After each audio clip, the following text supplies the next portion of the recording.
ओम नमो भगवते वासुदेवाय। ओम नमो भगवते वासुदेवाय। नित्यां नरं चैव नरोत्तमां देवीं सरस्वतीं व्यासां ततो जयो मुदीरयेत्। कृष्णाय वासुदेवाय देवकीनन्दनाय च नन्दगोपाकुमाराय गोविन्दाय नमो नमः। नष्टप्रायेषु भद्रेषु नित्यं भागवत सेवया भगवतीरुत्तमश्लोके भक्तिर्भवती नैष्ठिकी। हरे कृष्णा। आप सबका आज के इस सेशन में बहुत बहुत स्वागत है। हाँ, जिसका मुख्यतः शीर्षक है कि एक विवाहित जीवन जो रहता है, जिसके अंदर पति पत्नी एक साथ भक्ति करते हैं, उनके क्या क्या उत्तरदायित्व रहते हैं। श्रीपाद जीव गोस्वामी लिखते हैं कि अगर कोई व्यक्ति इस संसार की भौतिक सभी अपनी जो भवाटनी है, इससे निकलकर वापस भगवत धाम जाना चाहता है, तो उसके लिए दो चीजों की आवश्यकता है। एक, अंग्रेजी में जिसे कहते हैं अटेंटिव चैंटिंग, और दूसरा अटेंटिव डीलिंग्स, अर्थात अपनी साधना को बड़े ध्यान पूर्वक करना, और दूसरा अपने व्यवहार को बड़े ध्यान पूर्वक करना। साधना और व्यवहार, हम ये नहीं कह सकते कि अगर हमारा साधना बहुत अच्छी है लेकिन हमारा व्यवहार दूसरे भक्तों के साथ ठीक नहीं है, तो हम भगवत धाम चले जाएंगे। यहाँ कई लोगों का व्यवहार बहुत अच्छा होता है, they are very simple polite, बड़े अ, तरीके से, सहनशीलता से दूसरों से बात करते हैं, लेकिन मुख्यतर साधना वगैरह जो थोड़ी कमजोर रहती है। लेकिन यहाँ दोनों की बात की गई है, साधना और व्यवहार। तो साधना जो है ये तो हमारा व्यक्तिगत निजी स्वयं के साथ जो हमने स्वयं करनी है वो चीज है। व्यवहार जो है हम दूसरों के साथ करते हैं। और मुख्यतः देखा गया है हमारे इस्कॉन में, मैंने बहुत सारे डिवोटीज जो मेरे मित्र हैं या बाहर हैं जिनसे मिले हैं, ज्यादातर सभी डिवोटीज के बीच में जो गृहस्थ जीवन जी रहे हैं, उनके अंदर बाहर दूसरे भक्तों के साथ व्यवहार, आदान प्रदान तो कई बार बड़ा एक शालीनता का रहता है, लेकिन पति पत्नी क्योंकि एक साथ रहते हैं, पति पत्नी का संबंध ऐसा है कि जिसमें वे एक दूसरे की छोटी छोटी गलती, हर एक चीज को जानते हैं। और वैसे भी अंग्रेजी में कहते हैं ना, हाँ, फेमिलियरिटी ब्रीड्स कंटेम्प्ट। जब बहुत ज्यादा किसी के साथ अतिशय हम करीबी से जानते हैं, तो उसके अंदर गलतियां ज्यादा नजर आती हैं, क्योंकि डेली बेसिस पे क्या करना होता है, आदान प्रदान करना होता है। इसलिए एक साथ रहते हुए हाँ, उस व्यवहार को एक भक्त को कैसे करना चाहिए, हाँ, ये बहुत आवश्यक है। इसलिए आज के इस टॉपिक के ऊपर थोड़ी चर्चा शुरू हुई थी। वैसे तो देखा जाए, ऐसे का व्यवहार के बारे में जो टॉपिक है हाँ, ये हमारे पुरातन काल में जब विवाह संस्कार होने लगता था, तो उससे पहले घर के जो बड़े बुजुर्ग होते थे ना, हाँ, जिन दो युवक और युवती जिनका विवाह होने वाला होता था, उनको बिठाकर और ये सारे संस्कारों के बारे में, ये सब व्यवहार करना कैसे है, इसके बारे में बिठाकर पूरी शिक्षा दिया करते थे। और बचपन से उनकी जो पालन पोषण होता था, वो भी उसी प्रकार होता था, क्योंकि जिस घर में रहते थे हाँ, जिस प्रकार का व्यवहार पत्नी के साथ करना है, जो शिक्षा मिलती थी, उस चीज को लाइव एग्जाम्पल माता पिता, दादा दादी और अन्य अपने रिश्तेदारों में देखते थे। लेकिन आज की डेट के अंदर ये चीजें बदल गई हैं, क्योंकि हमारे आज के आधुनिक युग के अंदर जीवन शैली धीरे धीरे बदलती जा रही है। और इसलिए इस्कॉन में आने के बाद भी, भक्ति में आने के बाद भी, कृष्ण भावनामृत से जुड़ने के बाद भी हाँ, आपसी संबंधों के बीच विद इन भक्ति ऑल्सो करते हुए भी हाँ, कई तरीकों के लेकर हम देखते हैं रोज के क्लैशेस जो हैं, झगड़े जो हैं, कई बार बढ़ रहे हैं। इसलिए सर्वप्रथम तो हमें ये ध्यान रखना होगा कि हम जब विवाह कर रहे हैं, विवाह के बाद या भी विवाह हो चुका है, जो हमारे पति या पत्नी है, इनको किस दृष्टिकोण से देखना है, हमें पहले ये समझना होगा कि ये मेरी पत्नी या मेरे पति बाद में है, लेकिन सर्वप्रथम ये कौन है? हाँ? अगर पति है तो हमें ये समझना होगा that she is daughter of Krishna first. ये कृष्ण की पुत्री है, और मेरे संरक्षण में इस लाइफ टाइम में मेरे को रिस्पॉन्सिबिलिटी मिली है, तो मेरे को उस दृष्टिकोण से व्यवहार करना चाहिए। और पत्नी को भी देखना चाहिए कि ये मेरे पति बाद में है, बट ये पहले कौन है? He is son of Krishna, ये भगवान कृष्ण के पुत्र हैं। और इस जीवन के अंदर हमारा ये संबंध बना है, तो मेरे को उस दृष्टिकोण से व्यवहार रखना होगा। बाहर तो भक्तों के साथ व्यवहार करना सही होता है, जिस दिन कहते हैं घर के अंदर हमारा व्यवहार पति पत्नी का एक दूसरे के साथ एक डिवोटी के रूप में हो जाएगा, अपराध हम एक दूसरे के प्रति नहीं करेंगे, तब जाकर भक्ति के अंदर एडवांसमेंट ज्यादा होगा। मैं आज बड़ी सिंपल सी चीजें आपके साथ डिस्कस करूंगा। मैंने अंग्रेजी में एक आपको एक्रोनिम दूंगा। सिंपल चीजें, एक्रोनिम अंग्रेजी में है, लेकिन डिस्कशन जो हमारा हिंदी के अंदर ही होगा। हम विवाह को क्या बोलते हैं अंग्रेजी में? मैरिज। तो ये मैरिज जो शब्द है, इसके अंदर से कुछ सिद्धांत हैं, एम से, ए से, आर से। तो सभी जो वर्ड्स हैं मैरिज के, ये एक एक शब्द से एक एक सिद्धांत, हम उसके ऊपर आज चर्चा करेंगे। हाँ। और जो कि एक विवाहित जीवन के अंदर जब भक्ति हम कर रहे हैं, तो व्यवहार के अंदर जब तक ये सिद्धांत नहीं लेकर आएंगे तब तक आगे नहीं बढ़ सकते। और अपने शास्त्रों से एक एक सिद्धांत के ऊपर एक एक एग्जाम्पल लेकर हम समझने की कोशिश करेंगे कैसे ये सब सिद्धांतों को अपने व्यवहार में, हमारे पहले जितने भी हमारे ग्रंथ हैं उनके अंदर अलग अलग जो ग्रेट पर्सनालिटीज थी उनको कैसे लेकर आए। तो चलिए शुरुआत करते हैं। तो आज जो बड़ा टॉपिक है, बड़ा व्यवहारिक है। वैसे तो ऐसा टॉपिक कहते हैं ना, नया विवाहित व्यक्ति हो उसको पहले बताना चाहिए, लेकिन आजकल प्रॉब्लम विवाह होने के बाद विवाहित संबंधों में भी है, लेकिन हमें याद रखनी चाहिए। तो सबसे पहले हम शुरुआत करते हैं एम से। मैरिज का पहला शब्द क्या है? मैरिज की स्पेलिंग है MARRIAGE। मैं ये स्पेलिंग के ऊपर एक एक्रोनिम बनाकर आपके साथ डिस्कस करने वाला हूँ। सर्वप्रथम आता है एम। आप लोग नोट कर सकते हैं, आपको ये याद हो जाएगा, सिद्धांत याद रहेंगे। इनको हम बाद में अपने जीवन के अंदर अपनाते हुए व्यवहार के अंदर लेकर आएंगे, तो चीजें जो है ज्यादा स्मूथली चलेंगी और भक्ति के अंदर भी ग्रोथ होगी। M for managing priority. Priority का अर्थ होता है अपनी प्राथमिकताएं। से पहले हमारी प्राथमिकताएं कुछ और थी, लेकिन जब हम विवाह कर लेते हैं, एक संबंध में आते हैं, तब पति और पत्नी दोनों के लिए प्राथमिकताएं, उनको ध्यान रखना किस चीज को पहले प्राथमिकता देनी है। मैं आप इसका ज्वलंत उदाहरण श्रीमद् भागवतम के दशम स्कंद से लूंगा। श्रीमद् भागवतम के दशम स्कंद में जब भगवान कृष्ण का रुक्मिणी देवी जो थी उनके साथ विवाह हुआ था, कथा शायद आपने सुनी हो, लेकिन थोड़ा थोड़ा इस सब कथाओं को टच करते हुए जाएंगे। रुक्मिणी देवी के साथ जब भगवान कृष्ण का विवाह हुआ, तो विवाह से पहले जो रुक्मिणी के पिता थे, वे तो रुक्मिणी का विवाह रुक इसके साथ नहीं करवाना चाहते थे, लेकिन जो रुक्मिणी देवी का भाई था रुक्मी, वे जो था, वे रुक्मिणी देवी का विवाह शिशुपाल से करवाना चाहता था। अभी उनके अलग अलग प्रकार के ऋषि मुनि अर्थात बहुत सारे ऐसे ग्रेट महात्मा गण आया करते थे, और वहां पर अक्सर द्वारकाधीश श्री कृष्ण के बारे में चर्चा हुआ करती थी। रुक्मिणी देवी ने सिर्फ भगवान के इन चर्चाओं को जो महल में होती थी, उनको कई बार श्रवण उनका करती थी, सुनती थी। उस सुनने से ही उनका भगवान के प्रति एक स्वाभाविक आकर्षण जो था पैदा हो गया। हम कहते हैं ना कि भगवान के प्रति जो भक्ति है, हाँ, जो प्रेम है, उसकी शुरुआत कहाँ से होती है? श्रवण। हमारे भक्ति के भी 9 अंग हैं: श्रवणम कीर्तनम विष्णु स्मरणम पाद सेवनम अर्चनम वंदनम दास्यम साख्यम आत्मनिवेदनम। जिसमें से प्रमुख क्या है? श्रवण। सबसे पहले श्रवण करना।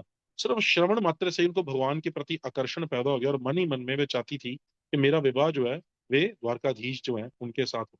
जब उन्हें खबर मिली कि भी शिशुपाल के साथ ऐसे विवाह रखा जा रहा है, तो सबसे पहला उन्होंने कार्य जो किया, उन्होंने भगवान को एक लव लेटर लिखा, प्रेम पत्र। और उसके अंदर अपने हृदय का वृतांत उनको लिखकर भेजा एक ब्राह्मण के हाथ। भाई भगवान को जब ये पत्र मिला, भगवान समझ गए रुक्मिणी देवी जो है इस प्रकार से उनकी बड़ी अनन्य भक्त हैं और उन्हें पति के रूप में पाना चाहते। हालांकि भगवान कौन थे? भगवान द्वारकाधीश हैं, एक राजा है, किंग है। किंग की बहुत सारी प्राथमिकताएं होती हैं, रिस्पॉन्सिबिलिटीज होती हैं, प्रायोरिटीज होती हैं, इसे बोलते हैं। अलग अलग जीवन की अलग अलग कार्यों के लिए प्राथमिकताएं होती हैं। लेकिन उस क्षण भगवान ने समझा कि इस समय अभी शीघ्रति शीघ्र मेरे को बाकी सभी प्राथमिकताओं को अलग रखते हुए रुक्मिणी देवी के साथ जो ये संबंध अभी बनाना है, उसके लिए मुझे पहली प्राथमिकता इसको देनी होगी। क्यों? क्योंकि अगले दिन सुबह ही जो शिशुपाल है उसके साथ रुक्मिणी देवी का विवाह रखा हुआ था, और एक दिन पहले इवनिंग में भगवान को ये लेटर मिलता है। वो पढ़ते हैं, वो अपनी प्रायोरिटी, अपनी प्राथमिकता जीवन की उसको एडजस्ट करते हैं। कई बार हम भी इस प्रकार गृहस्थ जीवन को तो अपना लेते हैं, लेकिन गृहस्थ जीवन अपनाने के बाद भी हाँ, पति को पत्नी को किस समय पर प्राथमिकता देनी है, ये चीजों का हम ध्यान नहीं रखते। क्योंकि हर कोई जब जीवन में एक संबंध बनाकर आता है तो कुछ ना कुछ दूसरे के साथ एक अपेक्षा रहती है। अगर हम किसी को उनके अकॉर्डिंगली प्राथमिकता दें तो हम उनके साथ जो एक गुह्य संबंध आपस में ज्यादा स्ट्रॉन्ग करते हैं। इससे हम आगे चलकर भक्ति के कार्यों के अंदर भी दूसरे को अपने उदाहरण से इंस्पिरेशन दे सकते हैं। कई बार हम देखने में सुनते हैं, कोई बोलता है कि शायद मेरा विवाह इन्हीं के साथ हुआ है, वो पहले इनिशियली डिवोशनल लाइफ में नहीं थी, हाँ, या वो डिवोशनल लाइफ में नहीं थे, लेकिन बाद में कैसे आए। डायरेक्टली किसी को आकर कहना कि हम माला करें या इस चीज की ओर, हम ये चीजों की ओर तो जोर देते हैं, लेकिन उनको स्वयं को पर्सनल लेवल के ऊपर प्राथमिकता देना भूल जाते हैं। भगवान ने रुक्मिणी देवी को सबसे पहले प्राथमिकता दी, उनके लेटर को पढ़कर सारे कार्य छोड़कर वहां पर आए, और वहां आकर उन्होंने सर्वप्रथम उस सभा के अंदर, हम जानते हैं कि रुक्मिणी देवी का भगवान ने क्या किया था, हरण किया था। कि अगले दिन सुबह जो रुक्मिणी देवी वो विवाह का जो कार्य होना था उससे पहले दुर्गा देवी के मंदिर में प्रार्थना करने गई, तो भगवान वहां पर दुर्गा देवी के मंदिर के पास पहुंच गए थे अपनी सभी सेनाओं को लेकर। सभी सेनाएं जो कौंडन्यपुर, जो कि रुक्मिणी देवी के पिता का राज्य था, उसके बाहर खड़ी थी, और भगवान स्वयं अपना रथ लेकर अंदर आए। सभी राजा वहां खड़े थे, हाँ, वेट कर रहे थे। रुक्मिणी देवी मंदिर से बाहर आई, उन्होंने दूर तक देखा, इधर इधर देख रहे थे, कृष्ण कहीं आए नहीं। हृदय से बहुत सहमी हुई थी, डरी हुई थी, क्या होगा। लेकिन जब भगवान अपना रथ लेकर बीच में से निकले और आकर अपना हाथ आगे बढ़ाया और कहा, देवी आओ, मैं तुम्हें लेने आया हूं, ये देखकर उनका हृदय जो था पूर्ण रूप से भगवान की प्रति क्या हो गया, हाँ, उनकी प्रति पूर्ण रूप से झुक गया। तो she was ready to give everything to Krishna. बहुत बार ऐसा रहता है कि हम आपस में पति पत्नी के संबंध के अंदर दूसरे के स्वभाव को समझते हुए उनको किस जगह जगह पर प्राथमिकता देनी है उसको नहीं देखते, लेकिन स्वयं की खुद के स्वार्थ को पहले प्राथमिकता देते हुए कार्य करते हैं। तो भक्ति करने का मतलब है, हाँ, उनको भक्त समझते हुए, उनके हृदय के भाव को समझते हुए, हाँ, उनको कहाँ पर किस जगह पर प्राथमिकता देनी है, that is also very important. व्यवहार के अंदर हमें चीजें, चैंटिंग, सब कुछ हमारा करना, श्रवण करना, ये सब करना, लेकिन ये सबके बीच में अगर घर के अंदर कलह है, एक दूसरे को हम प्राथमिकता नहीं देते जहां देनी चाहिए, तब तक हमारी डिवोशनल लाइफ एक सही स्मूथ प्लेटफॉर्म पे नहीं चल सकती। तो ये था फर्स्ट प्रिंसिपल जिसे हम बोलते हैं मैनेज प्रायोरिटीज। मैनेज करना प्रायोरिटीज, उसके लिए हमें बड़ा एक बुद्धिमता के साथ कार्य करते हुए पल पल एक दूसरे के साथ व्यवहार के अंदर डिसीजन लेने चाहिए। दूसरा जो प्रिंसिपल अभी एम से हो गया, मैनेज प्रायोरिटी। अभी ए से आता है एक्सेप्टेंस। एक्सेप्टेंस, एक्सेप्टेंस मतलब स्वीकृति देना। स्वीकृति, अभी किस चीज को स्वीकृति देनी है? स्वीकृति के अंदर कई चीजें आ सकती हैं। स्वीकृति अर्थात जब हम जैसे जिसको मिले हैं, अभी एक बार जब संबंध कायम हो गया, उसको एज इट इज अभी एक्सेप्ट करना मतलब दूसरे के जैसे गुण है, जैसे कि उसके हैबिट्स हैं, अलग अलग प्रकार की कार्य करने की सोचने की शैली है, उसको एक्सेप्ट कर ले। एक्सेप्टेंस। अभी इसी का उदाहरण हम इसी कथा से आगे देखते हैं। जब भगवान रुक्मिणी देवी को हरण करके वहां से निकले, हम जानते हैं उनका जो भाई था रुक्मी और शिशुपाल आदि जितने वहां पर दूसरे राजा आए थे वो भड़क गए। श्रीमद् भागवतम में सुखदेव गोस्वामी तो इस कथा को बताते हुए लिखते हैं कि भगवान इस प्रकार रुक्मिणी देवी को उन राजाओं के झुंड से लेकर निकले, जैसे शेर अपने शिकार को गीदड़ों के झुंड से निकाल कर लेकर निकल जाता है। लेकिन ये देखकर भी शिशुपाल क्या बोलते हैं, शिशुपाल कहते हैं कि यहां पर तो यही हो गया जैसे शेरों के झुंड से कोई श्रृगाल उनका शिकार लेकर भाग गया हो, चलो जाकर भी हम कृष्ण को डिफीट करेंगे। भाई भगवान जब अपना रथ लेकर आगे चल रहे थे और कौंडन्यपुर के बाहर आए, वहां पर भगवान की नारायणी सेना, बलराम जी सब वेट कर रहे थे। अभी पहला जो शब्द भगवान के मुख से निकला वो क्या था? जैसे हम बात कर रहे थे एक्सेप्टेंस, उसी टाइम उन्होंने क्या किया, एक्सेप्ट कर लिया था रुक्मिणी देवी। एक्सेप्टेंस। उन्होंने कहा देवी, जब उन्होंने रुक्मिणी देवी के चेहरे के ऊपर चिंता के चिन्ह देखे, पसीना देखा कि सभी सेनाएं, सभी राजा हमारा पीछा कर रहे हैं और आगे आगे हैं, और जब अपनी सेना भगवान ने देखी, रुक्मिणी देवी ने देखी कि इतनी सेना बाहर खड़ी है और अब इनके बीच में मुकाबला होगा, तो रुक्मिणी देवी के चिंता को दूर करने कहा, देवी चिंता मत करो, तुम्हारी सेना इन सबको देख लेगी। बड़े सुंदर शब्द हैं। कई बार हम भागवतम का जब अध्ययन कर रहे होते हैं, एक एक लाइन में एक एक शब्द के अंदर बड़ी डेप्थ रहती है, बड़ी गहराई रहती है। उन्होंने कहा आप चिंता मत करो, हाँ आपकी सेना इन सबको देख लेगी। तो my dear wife, your soldiers, आपके सोल्जर, आपकी सेना इनको देख ले। अभी देखा जाए तो 10 15 20 मिनट पहले पहली बार भेंट हुई, अभी विवाह हुआ नहीं है, अभी हरण करके लेकर जा रहे हैं। एक्चुअल विवाह जो है वो तो भी द्वारका पहुंचकर सब रस्म होगी। लेकिन भगवान ने पहले ही स्टेप पर जब रुक्मिणी देवी को हरण किया तो उन्होंने उनको एक्सेप्ट कर लिया। उनको एक्सेप्ट करने के लिए बाद उन्होंने कहा कि आपकी सेना भी, ये भी तो कह सकते थे हाँ कि चिंता मत करो मेरी सेना है ना, देख लेगी। नॉर्मली हमारा यही रहता है हाँ। जैसे हम जब पत्नी से या पति पत्नी से या पत्नी पति से बात करती है, अरे मेरी ये चीज है, मेरा ये है, नहीं आपकी। दैट मीन्स भगवान ने पहले ही स्टेप के ऊपर उनको क्या बोल दिया कि मैं अगर तुम्हें एक्सेप्ट कर लिया, रन कर लिया है। एक्सेप्टेंस का मतलब क्या है, जो आज से था वे हमारा है, आपका है।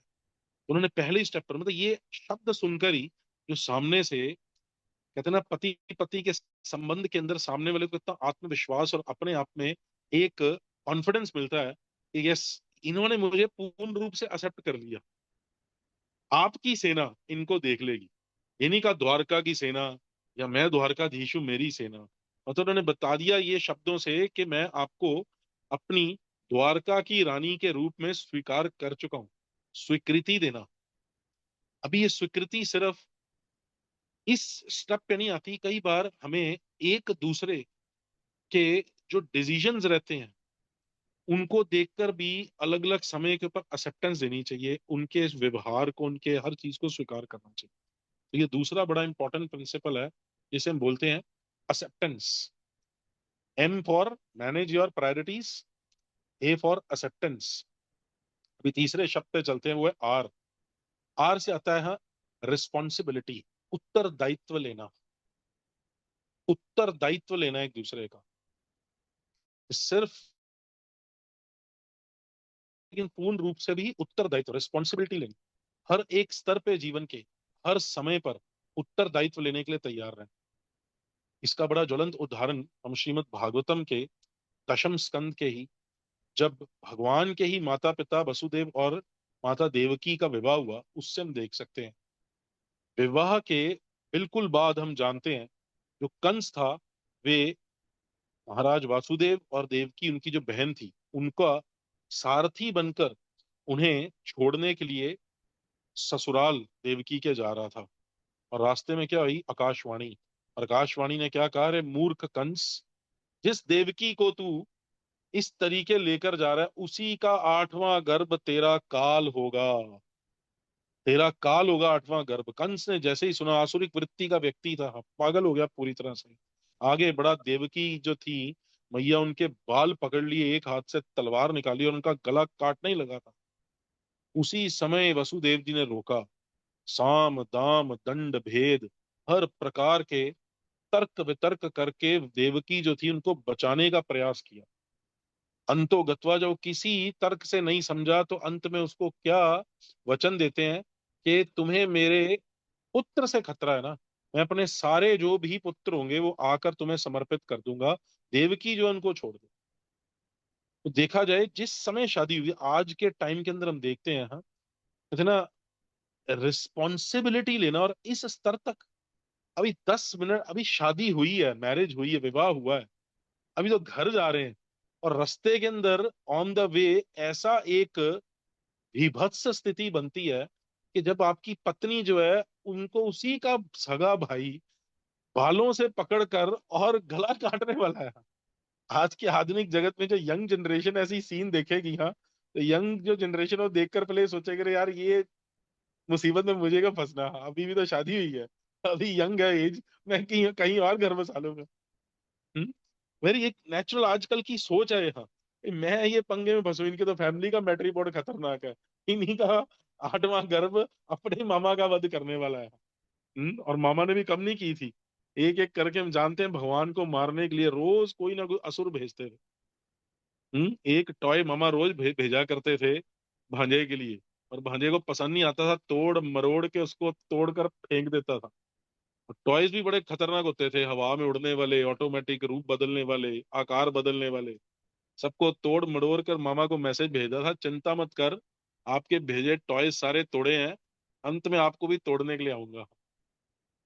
तो यहां पर हम देखते हैं उत्तरदायित्व लेना। ऐसी स्थिति के अंदर भी उन्होंने उसी क्षण, क्यों, अभी विवाह हो चुका है, अभी मरने तक, जब तक ये जीवन साथ रहेगा, मैं आपका उत्तरदायित्व लेता हूं। इस प्रकार के उत्तरदायित्व लेने की क्षमता थी वसुदेव जी के अंदर। और ये कौन है? ये भगवान के माता पिता हैं स्वयं। सिर्फ भगवान, कहते हैं ना, भक्ति से प्रसन्न नहीं होते, हमारे आपस में व्यवहार से प्रसन्न होते हैं। हम अगर डिवोशनल लाइफ के अंदर पति पत्नी एक दूसरे का इस तरीके से उत्तरदायित्व ले रहे हैं कि हर क्षण हर समय मैं आपको संरक्षण दूंगा, एक दूसरे के साथ खड़े रहेंगे, इस प्रकार की रिस्पॉन्सिबिलिटी और उत्तरदायित्व, ये भगवान को ऐसे व्यवहार प्रसन्न करते हैं। जरा सोचें, अगर वसुदेव जी अपने स्वार्थ पूत सोचते, स्वार्थ में आकर, अरे मैं ये बखेड़े में क्यों फंसूं, मैं निकलता हूं यहां से, वो एक दूसरे के संबंध को किसी प्रकार का प्रॉब्लम नहीं समझते। वो समझते क्या है, हाँ, कि हमारे साथ आने से, अगर मैं उत्तरदायित्व ले रहा हूँ, हाँ, और मेरे उत्तरदायित्व लेने से ये मेरे व्यवहार, मेरे भक्ति का एक अंग है, जिसकी वजह से भगवान प्रसन्न होंगे। और किस प्रकार का उत्तरदायित्व लिया देखिए, बाद में कितनी प्रॉब्लम्स आई लाइफ के अंदर, कितना मुश्किल था और कितना संघर्षों से भरा हुआ था उनका गृहस्थ जीवन। एक के बाद एक के बाद एक के बाद करके सभी संतानें जो थी उनको कंस वध करता रहा। इसलिए भगवान बोलते हैं ना, जब इस प्रकार से जीवन के अंदर हम जब भक्ति के मार्ग के ऊपर भी आते हैं, हम अपने भक्ति के मार्ग के ऊपर भी अपनी सेवाएं, अपने गुरु के प्रति जो समर्पण है, ये सेवाओं का उत्तरदायित्व तो तब लेंगे जब हम एक दूसरे के साथ, जिनके साथ मिलकर ये भक्ति के मार्ग पे चल रहे हैं, उनका उत्तरदायित्व भी लेंगे। अगर हम इनिशियल चीजों को उत्तरदायित्व लेते हैं, तो वी कांट, उत्तरदायित्व हम भगवान के साथ जो संबंध है, जो हमारे कार्य हैं, उनका भी लेंगे।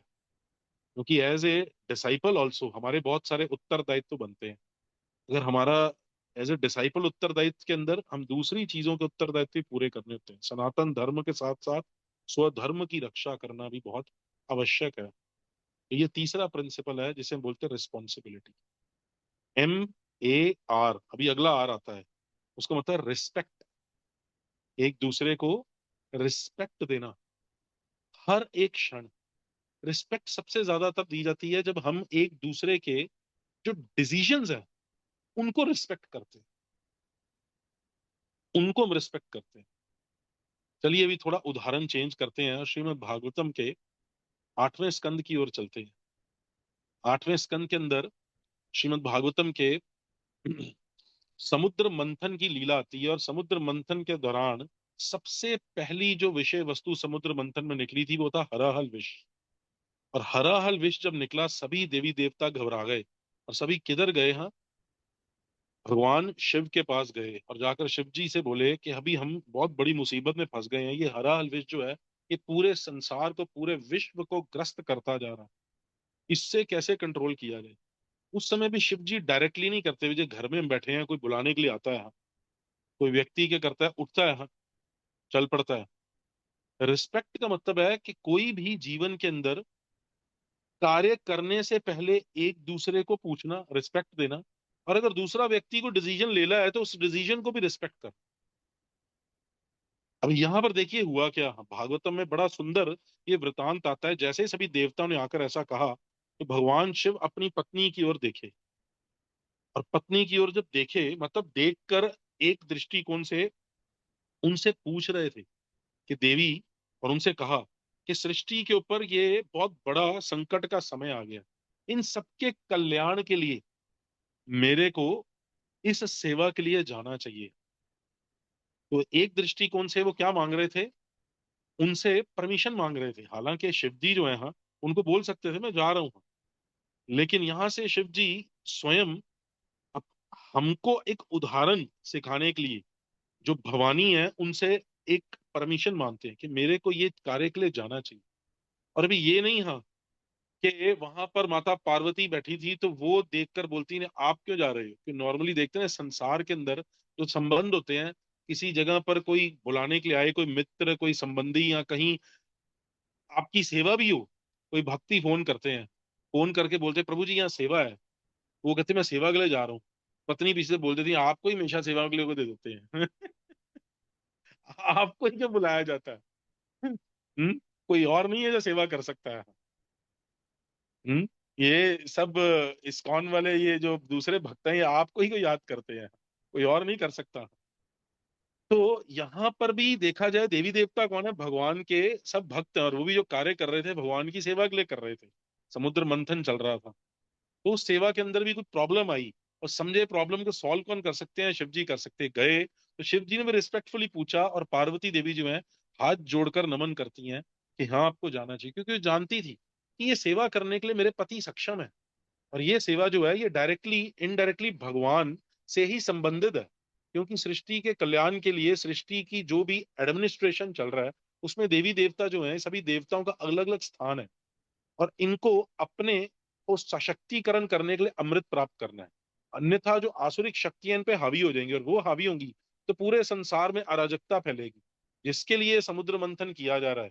ये बड़ी सेवा के अंदर अगर शिव जी का कोई रोल है और वो कर सकते हैं, तो उन्होंने ये नहीं बोला कि जाकर आप भक्तों के संग में इस्कॉन में जा रहे हो तो सेवा मत करो। पति जो थे, उन्होंने पत्नी से रिस्पेक्टफुली पूछा, और पत्नी जो थी वे अपने पति की क्षमता को जानते हुए कि वो सेवा कर सकते हैं, और सेवा के लिए जाना चाहिए। भगवान की सेवा है, भक्तों की सेवा है, गुरु ने कहा है। नहीं तो कई बार नॉर्मली क्या होता है कि थोड़ा सा व्यक्ति इंक्लाइन ना हो तो पूछता है गुरुदेव तुम ही को याद करते हैं और कोई नहीं मिला। और वो भी बोलते हैं कि तुम हमेशा टांग अड़ाती रहती हो बीच में, कुछ ना कुछ सेवा है तो। और यहाँ पर कोई ना कोई प्रॉब्लम खड़ी रहती है। रिस्पेक्ट मीन्स कुछ बड़ा डिसीजन, कोई भी, चाहे भक्ति में भी डिसीजन है, लेने से पहले पूछना कोई गलत नहीं है। और सामने वाले को समझना चाहिए कि अगर ये वह अच्छी है, तो मुझे इसके बीच में किसी प्रकार का हस्तक्षेप देकर, हम बोलते हैं ना, टांग नहीं अड़ानी चाहिए, हमें समर्थन देना चाहिए। That is respect, respecting one another. यहाँ पर शिव जी ने भी रिस्पेक्ट की, और सामने से वो भी रिस्पेक्टफुली उस चीज को स्वीकृति दे रहे हैं। आगे चलते हैं, हाँ, कि 1 घंटे का हमारा सेशन है, तो भी हमें थोड़ा थोड़ा सिद्धांत करने पड़ेंगे, अन्यथा स्टोरीज और कथाएं तो हर एक चीज के साथ बहुत सारी हैं। हमें मेन प्रिंसिपल को समझना है, डिटेल्स तो इसकी बहुत लंबी हो सकती है, एक एक प्रिंसिपल के ऊपर एक एक घंटे की डिस्कशन हो सकती है। मैरिज में सबसे पहले क्या इंपॉर्टेंट है? मैनेजिंग अवर प्रायोरिटीज, अपने प्राथमिकताओं को समझना। दूसरा, ए से था एक्सेप्टेंस, स्वीकृति देनी। तीसरा था रिस्पॉन्सिबिलिटी, उत्तरदायित्व लेना। चौथा था रिस्पेक्ट, एक दूसरे को मान सम्मान हर समय देना। अर्थात दूसरा जब कोई कार्य, कोई इंपॉर्टेंट कार्य लाइफ का करने लगे, उस समय पूछना। या फिर जब हम कोई ऐसा निर्णय लेते हैं पति पत्नी, तो उसके अंदर उनका अगर निर्णय ठीक है, गलत नहीं है, तो उसको स्वीकृति देना, ये एक रिस्पेक्ट देने का, सम्मान देने का एक तरीका होता है। अभी आगे आता है हाँ, MARR, उसके बाद आता है हाँ आई। आई से इनर ब्यूटी, अंदर की सुंदरता देखना। अर्थात जिसे हम बोलते हैं ना, हाँ, एक दूसरे को कार्यों से जज मत करो, लेकिन उनकी भावनाओं से जज करना। अंग्रेजी में बोलते हैं डोंट जज people bye their actions, but you should जज पीपल बाय देयर इंटेंशन।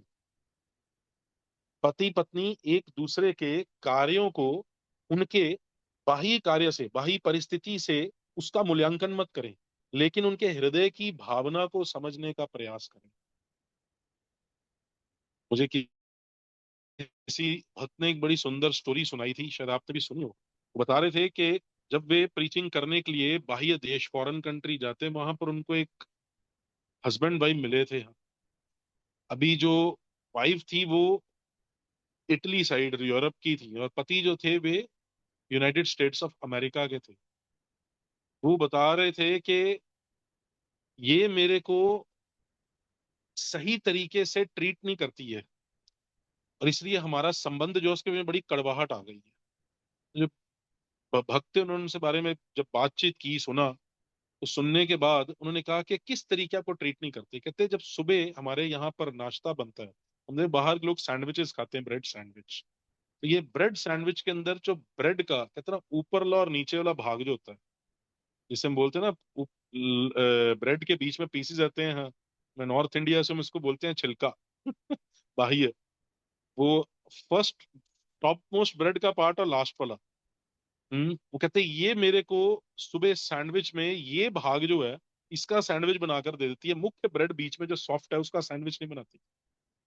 तो हमारे यहाँ यूनाइटेड स्टेट्स में ये कुत्तों को डाला जाता है। तो शी कंसिडर, मेरे को कंसिडर करती जैसे मैं एक जानवर हूँ, और स्पेशली मेरा सैंडविच जो आता है उसके अंदर ये चीज फर्स्ट आती है, और पहले दिन से मैं देख रहा हूँ ऐसा चल रहा है।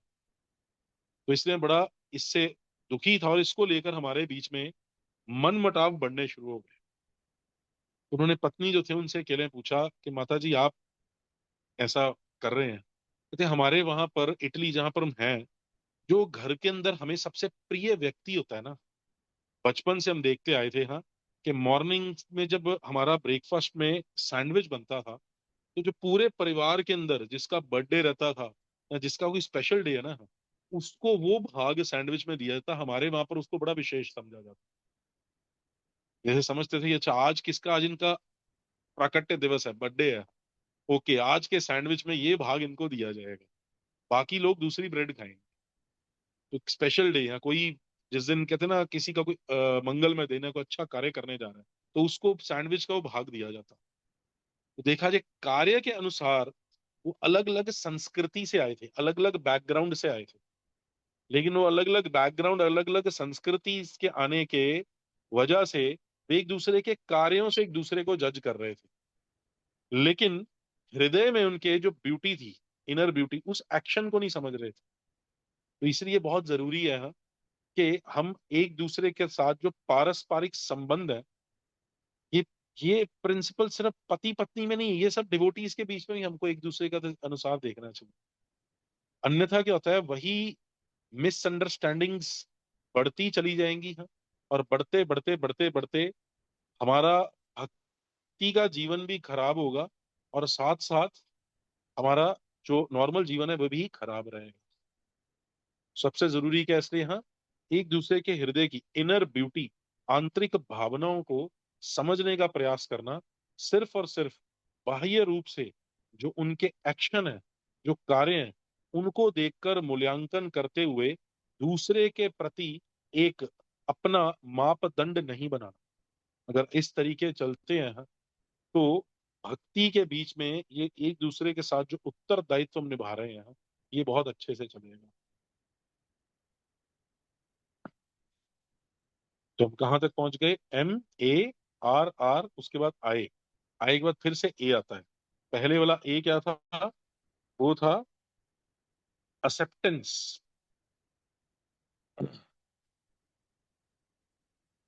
तो इस ए से हम कर सकते हैं एक्सेप्टेंस के बाद एप्रिशिएशन, एप्रिशिएट करना, अर्थात दूसरे की सराहना करना, सराहना करना एक दूसरे की।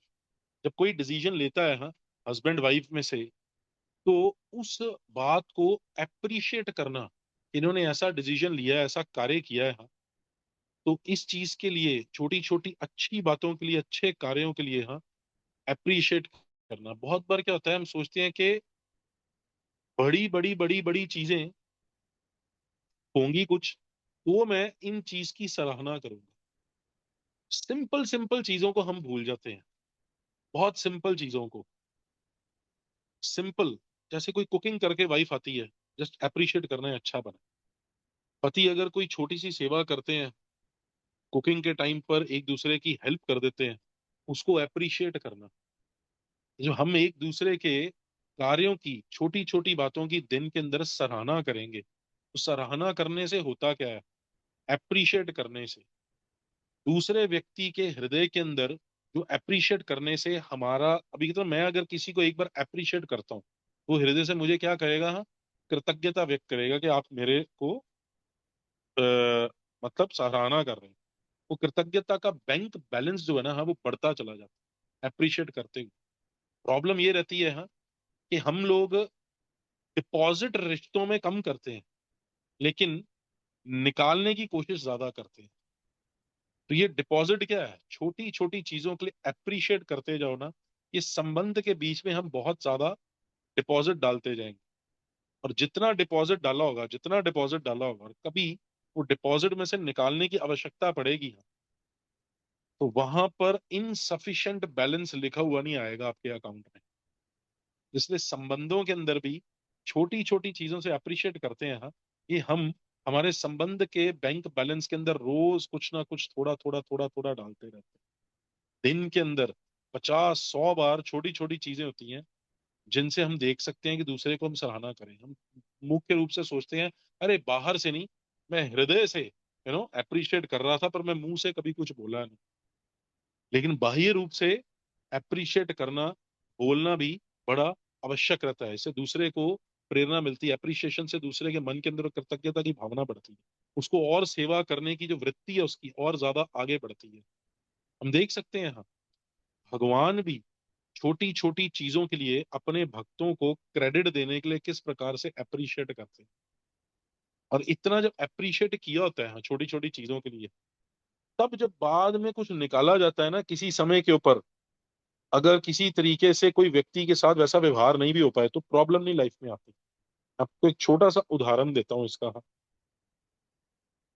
जैसे उदाहरण के तौर पे, रामायण के समय प्रभु राम और सीता मैया का जो संबंध था, वे ऐसा था कि उन्होंने लाइफ टाइम पूरा एक दूसरे के साथ रहते हुए छोटी छोटी चीज के लिए एक दूसरे की सराहना किया, छोटी छोटी चीज के लिए। मैं यहाँ पर बड़ा एक थोड़ा कंट्रोवर्शियल सा टॉपिक जो आता है रामायण में, उसको ले रहा हूँ। और हम जानते हैं कि जब भगवान राम ने, अभी कहने को तो आता है कि सीता मैया का त्याग किया था, बैनिशमेंट ऑफ सीता, लेकिन ये कार्य जब हुआ था तो उस समय उनका एक दूसरे के प्रति साथ रहते हुए जो पारस्परिक संबंध था, वो बैंक बैलेंस के अंदर इतना कुछ डला हुआ था, इतना कुछ था कि वे एक दूसरे के हृदय को, भाव को जानते थे। और वे जानते हुए उन्होंने उस समय पर भी, उस समय पर भी क्या हुआ, जो अ, घटना घटी, एक दूसरे के प्रति जो एप्रिसिएशन था वो गया नहीं उनका। वो एक दूसरे को इतना गहराई रूप से समझते थे, किस तरीके एप्रिसिएशन नहीं गया। अभी देखा जाए तो भगवान राम ने सीता मैया का बहिष्कार कर दिया था, और उनको किधर भेज दिया था, उनको वाल्मीकि मुनि के आश्रम में छोड़ आए थे।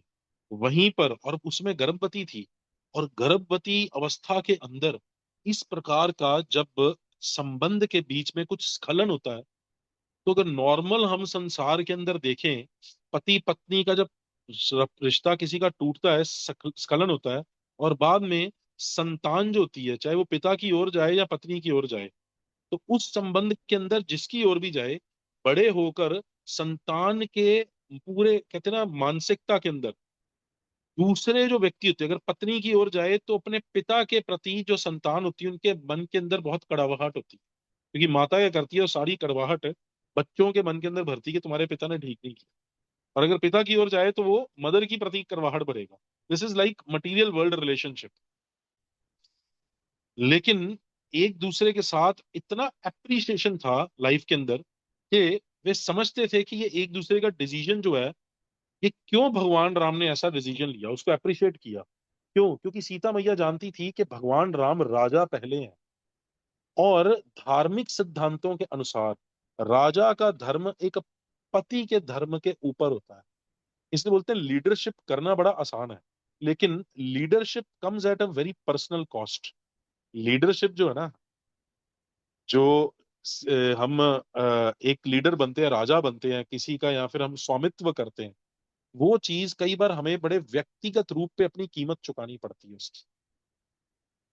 और हालांकि प्रभु राम देखा जाए सीता मैया से प्रेम नहीं करते थे, बहुत प्रेम करते थे। जब सीता मैया को रावण हरण करके ले गया था, प्रभु राम पूरी तरह से ऑलमोस्ट एक पागलपन की स्थिति में आ गए थे, हर जगह सीते सीते कर रहे थे सीता के प्रति। आज के आधुनिक समय के कॉल देखे तो भगवान राम एक जो स्थिति थी उनकी, कहे गए तो डिप्रेशन में चले गए। तो इतना प्रेम था उनको, दशावित रावण को मार गिराने के लिए उन्होंने किस हद तक गए। वही सीता देवी एक राजा जब वे थे और प्रजा की स्थिति देखते उनको त्याग करना पड़ा होगा, तो हृदय में क्या बीती हो। लेकिन यहां से समझ लगता है कि सीता देवी के प्रति उन्होंने जब ऐसा कार्य हुआ भी, एक राजा के रूप में ऐसा कार्य करना हुआ, सीता देवी ने उनके उस डिसीजन को बड़ा अप्रिशिएट किया। इसलिए उनके जब पुत्र हुए दोनों लव कुश, तो रामायण के सबसे बड़े प्रोपगेटर, रामायण का सबसे ज्यादा प्रचार, सबसे पहले प्रचारक, रामायण के ऊपर सबसे पहले कथा करने वाले कौन थे? वे थे लव कुश। और वो प्रभु राम का गुणगान ऐसे कर रहे थे, दशों मुखों से गा रहे हैं। तो यहां से समझ में आता है कि सीता देवी ने बिल्कुल भी ऐसा कोई कड़वाहट लव कुश के हृदय में नहीं भरी थी कि आपके पिता ने मेरे साथ गलत किया होगा। क्यों? क्योंकि सीता देवी भी ये चीज को जानती थी, हृदय उनके संबंध के बीच में इतना एप्रिशिएशन था, इतना गाढ़ा था संबंध, कि वे समझती थी अगर प्रभु राम राजा है ना, तो मैं पत्नी बाद में हूं, मैं भी पहले रानी हूं। तो एक रानी के तौर पे राजा जो है, उनका जो निर्णय, उसको समझना, उनके हृदय को समझना, और इस चीज को अप्रिशिएट करते हुए स्वीकार देना। हालांकि एक गर्भवती स्त्री के लिए ऐसे समय के ऊपर ये सब करना बहुत मुश्किल है प्रैक्टिकल वे। लेकिन यहां से हमें समझ में आता है कि प्रभु राम और सीता देवी का जो संबंध था, उनके लाइफ के अंदर एक दूसरे के प्रति कितनी अप्रिशिएशन थी कि कभी भी जीवन के अंदर उन्होंने इस चीज को समझते हुए, हाँ, किसी प्रकार के नकारात्मक चीजों को प्रकट नहीं किया। सो व्हेन वी अप्रिशिएट, हम उस संबंध के बैंक बैलेंस को बहुत भरते हैं।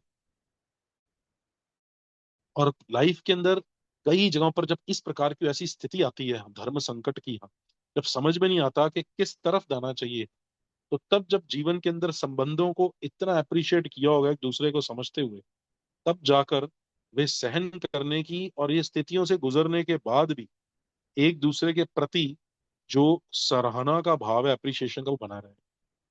तो इसलिए अप्रिशिएट करना बड़ा जरूरी है। आगे आता है जी। जी से अब लिख सकते हैं जेनरस। एक गृहस्थ को, पति पत्नी को हमेशा जेनरस होना है। जेनरस मीन्स, वो कहते हैं ना, हाँ, एक गृहस्थ का हाथ हमेशा ऐसे होना चाहिए, देने के मुद्रा में, लेने की मुद्रा में नहीं होना चाहिए। अर्थात गृहस्थ को दान पुण्य आदि सही चीजों के लिए चैरिटी देते रहना चाहिए गृहस्थी के अंदर। जैसे हमारे चार वर्ण और चार आश्रम है, अभी चार आश्रमों में से पहला है, हाँ, ब्रह्मचर्य, गृहस्थ, वानप्रस्थ, और चौथा है सन्यास। बाकी के जो तीन आश्रम है, हाँ, ब्रह्मचर्य, वानप्रस्थ और सन्यास, ये गृहस्थ की गर्भ से जन्म लेते हैं। देखा जाए तो गृहस्थ आश्रम जो है ये एक तपस्या का आश्रम है। गृहस्थ आश्रम के अंदर हमारा बाकी तीनों आश्रमों को सपोर्ट करने का एक उत्तरदायित्व बनता है। इसलिए जीवन के अंदर पति पत्नी को अपने जीवन को जीविका चलाते हुए, हाँ, अपनी जितनी निजी, कहते हैं ना, सिंपल लाइफ हो, नीड्स को पूरा करते हुए हाथ को हमेशा अच्छे रखें, अच्छे कार्यों के लिए, कथा कीर्तन के लिए, प्रचार के लिए, कृष्ण भावना का प्रचार बढ़ाने के लिए हमेशा अपने हाथ को ऐसे रखते हुए एक जेनरसली दान जरूर देना चाहिए। नहीं तो गृहस्थ जो है वो कृपण हो जाएंगे। तो इसके लिए पति पत्नी को एक दूसरे की साथ इस चीज को समझते हुए हमेशा दान देने की मुद्रा में ऐसे हाथ रखना चाहिए। देख सकते हैं जो हमारे शास्त्र हैं उसके अंदर जगह जगह पे हम देखते हैं जो भी गृहस्थ थे उन्होंने हमेशा दान देने की प्रक्रिया को हमेशा इस तरीके रखा कि ऋषि मुनि आदि जो महात्मा लोग थे उन्होंने भर भर के उनको दान दिया। जब भगवान कृष्ण का जन्म हुआ, भगवान कृष्ण के जन्म के बाद महाराज नंद, जब नंदोत्सव का समय आया, महाराज नंद और यशोदा मैया ने इतना दान दिया कि श्रीमद् भागवतम में इसका वर्णन आता है कि उन्होंने कई कई हजारों गैया दान में दी। और जो गैया दान में दी उनके सिंग जो थे वो गोल्ड प्लेटेड थे। इनको ब्राह्मणों को तो दान देने के समय कई बार उन्होंने सोचा नहीं। कहते हैं ना, जब गृहस्थ हमेशा कृष्ण भावना मृत जीवन जीते हुए भगवान के लिए पैसा खर्च करने में संकोच नहीं करता ना, भगवान भगवत गीता में बोलते हैं, योग क्षेम वहाम व्यहम, कि हे अर्जुन, जो तेरे पास है मैं उसे टिकाऊंगा, जो नहीं है उसे प्रदान करूंगा। ऐसे घरों के चूल्हे कभी ठंडे नहीं पड़ते। हमेशा घर के अंदर धन धान्य हर चीज की भरपाई जो है भगवान कहते हैं मैं स्वयं करूंगा। लेकिन इससे हमें समझना होगा दान करना किधर है। इसलिए भगवत गीता के अंदर भी तीन प्रकार के दान जो है उनका वर्णन किया गया है। एक दान सत्व गुण में होता है, एक रजोगुण में और तमोगुण में। तो तमोगुण का दान है वे स्थान समय व्यक्ति इनके बीच में भेदभाव किए बिना ऐसे ही दे दो, चाहे वो दान जो है, जो पैसा या कोई भी आप चीज दी है उसका गलत उपयोग कर रहा हो, ये तमोगुण का दान है। रजोगुण का दान जो है वो है जब हम पूजा प्रतिष्ठा लाभ के लिए करते हैं कि मेरा आज न्यूज़पेपर में फोटो आना चाहिए, आज सुबह इस्कॉन मंगला आरती में मेरा जोर से नाम अनाउंस होना चाहिए, आज प्रभु जी ने फलानी चीज स्पॉन्सर की है, और मैं सब भक्तों के सामने छाती चौड़ी करके खड़ा हो जाऊंगा। ये थोड़ा रजोगुणी हो जाता है, जो हमें सामने से कुछ अपेक्षा हो। सत्व गुण का जाना है सही स्थान पर सही व्यक्ति को सही कार्य के लिए जो दान दिया जाता है। और बेस्ट क्या रहता है, जो ट्रांसेंडेंटल लेवल के ऊपर है, हाँ, दिव्य स्तर के ऊपर, अगर हम भगवान के प्रचार के कार्यों के लिए पैसा अपना खर्च कर रहे हैं सही चीजों के लिए, तो गृहस्थ को हमेशा कहते हैं ना हाथ ऐसे रखना चाहिए देने के लिए। जितना हो सके अपनी कमाई में से कुछ ना कुछ अच्छे कार्यों के लिए देना। ही शुड बी जनरस, नहीं तो हम कृपण हो जाएंगे। और इस प्रकार जब गृहस्थ कृष्ण भावना के लिए अपना कार्य के लिए पैसा देता है तो इससे वे अपनी कमाई का भी शुद्धिकरण करता है। हमें एक चीज को समझना होगा, जब भी हम किसी प्रोफेशन में है, बिजनेस में है, जॉब में है, ये मटेरियल वर्ल्ड के अंदर जब हम मटेरियल एनर्जी भौतिक प्रकृति के साथ डील कर रहे हैं, भौतिक प्रकृति के साथ जब हम आदान प्रदान कर रहे हैं, तो कहीं ना कहीं से कोई ना कोई दोष, कोई ना कोई कुरीति तो हमारे कार्यों में ना चाहते हुए कुछ ना कुछ तो आएगा। अभी बिजनेसमैन भी कमाने के लिए झूठ तो बोल ही देता है। हम कभी अगर बोले, प्रभुपाद भी एक जगह पर लिखते हैं, व्यापार करते समय अगर आप झूठ थोड़ा, जैसे कहते हैं ना आटे में नमक के समान नहीं बोलोगे तो आप व्यापार कर ही नहीं सकते। आप व्यापार नहीं कर सकते। कोई ये तो कह ही नहीं सकता अरे भाई 10 रुपए की चीज आई है और मैं तुम्हें 10 रुपए में ही दे रहा हूँ। ऐसा व्यापार में लोग बोलते हैं अरे भाव के भाव दे रहे हैं, कुछ नहीं कमा रहे। लेकिन अगर कुछ नहीं कमाएंगे तो घर कैसे चलेगा, हम दान पुण्य कैसे करेंगे। तो इसलिए थोड़ा बहुत झूठ रहता ही है। लेकिन इसलिए कहते हैं कि जो भी गलती कहीं ना कहीं कमाने के समय कहीं कार्य में हुई, इसका मतलब ये नहीं कि कमाने के समय हम ठगीबाजी करें, दूसरों का धन लूट लें। सही प्रक्रिया से कमाएं, लेकिन वो करते समय भी अगर कहीं पर कुछ गलती हुई है, जब हम अपने कमाए हुए लक्ष्मी को अच्छे कार्यों में कृष्ण भाव में लगाते हैं, तो भगवान कहते हैं उसके अंदर से जो कर्मा का फैक्टर है ना, उसको मैं निकाल लेता हूँ। वो कर्मा का फैक्टर निकाल कर मैं भक्त को इस चीज से मुक्त कर देता हूँ। इसलिए गृहस्थ को जी जनरस हमेशा ऐसी वृत्ति जो है वे रखनी चाहिए। अभी जी के बाद आता है ई, लास्ट, वेरी इंपॉर्टेंट। वो है एग्जेम्पलरी लाइफस्टाइल। एग्जेम्पलरी लाइफस्टाइल मतलब एक उदाहरण कायम करके जीवन जीना। एक ऐसा लाइफस्टाइल होना जिसके अंदर अपनी साधना, अपनी सेवा, अपना व्यवहार स्वयं के साथ, दूसरों के साथ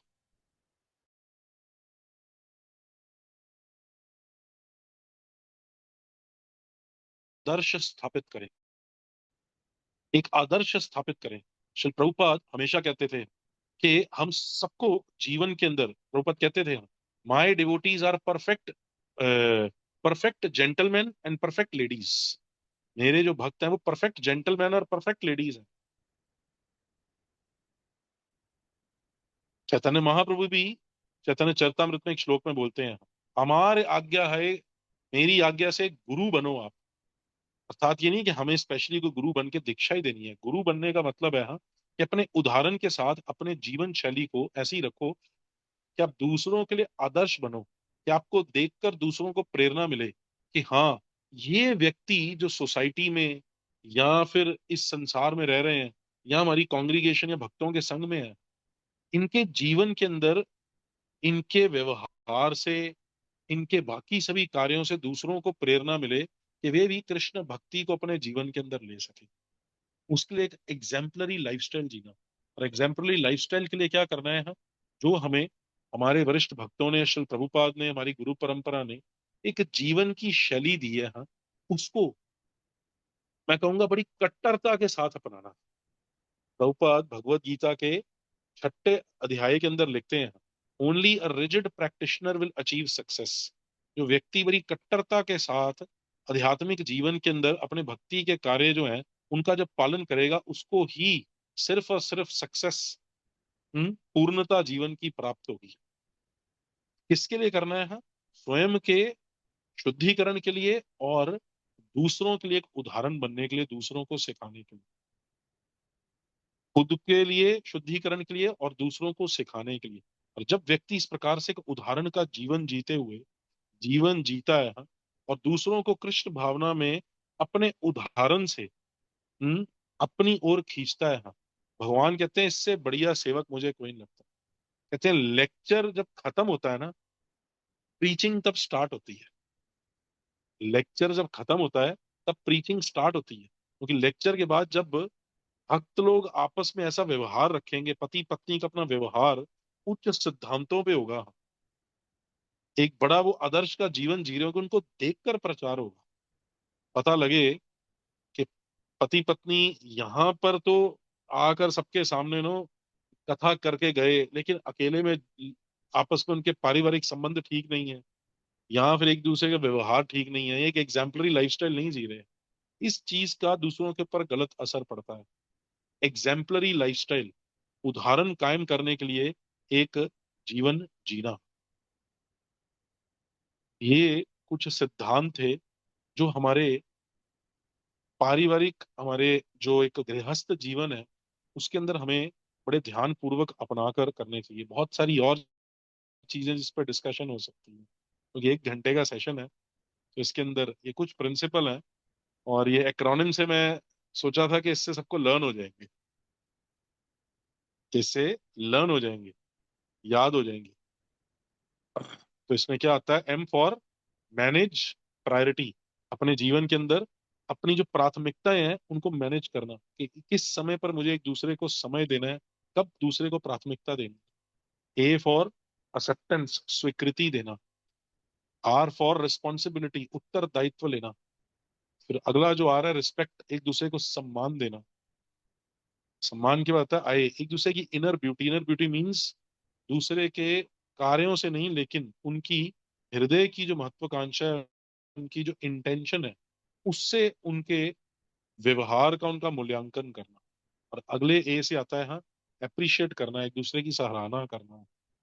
और जी से जनरस, एक हमेशा गृहस्थ को क्या होना चाहिए, हाँ, अपना हाथ ऐसे रखते हुए अच्छे कार्यों के लिए, दान आदि चैरिटी देने के लिए हमेशा रहना चाहिए।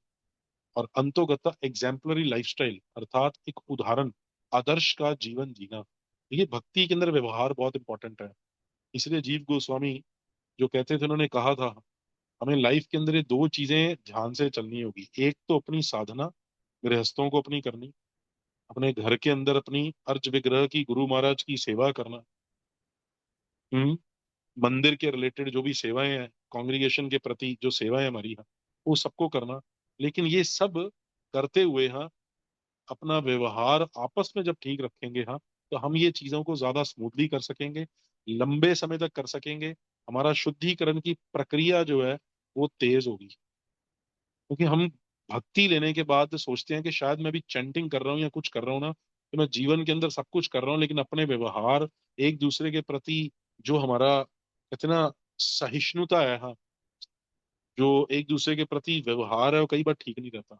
एक वक्त मुझे मिल रहे बता रहे थे, कहते मैं नया नया इस्कॉन में आया था, माला करता था, लेकिन गुस्सा बहुत आता था मुझे।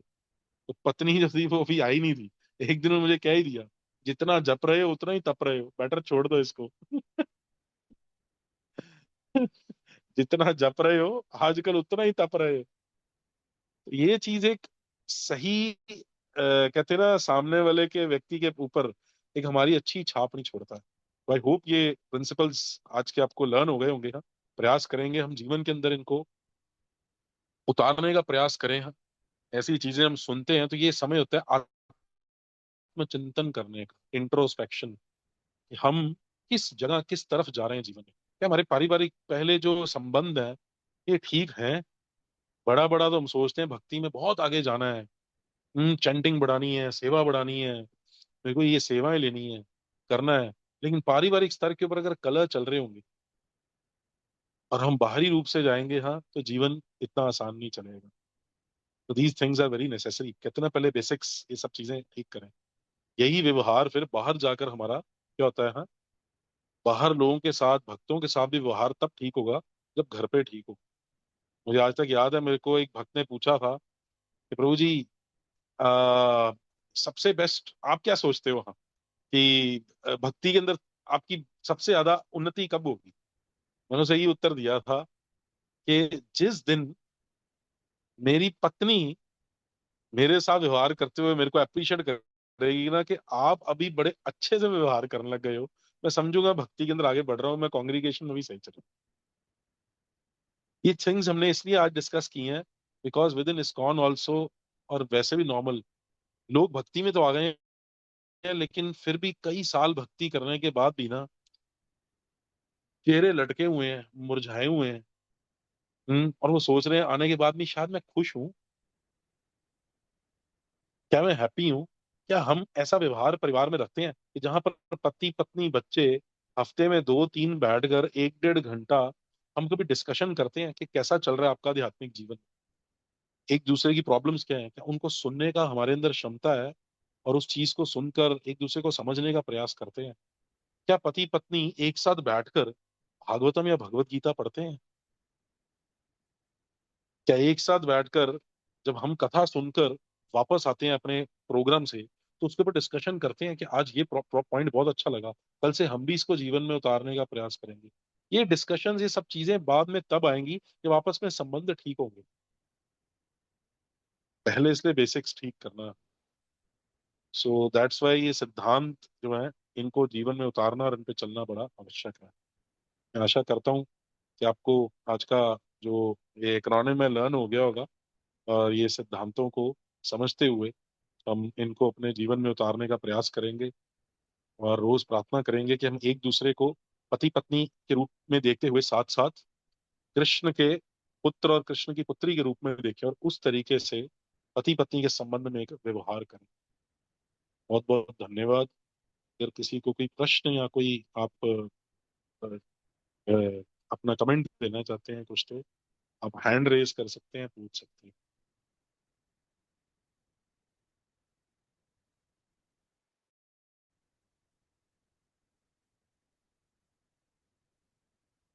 नहीं, आई थिंक किसी का नहीं आया। I stop here. Hare Krishna. शिल प्रभुपाद की जय। निताई गौर प्रेमानंदी। हरि हरि।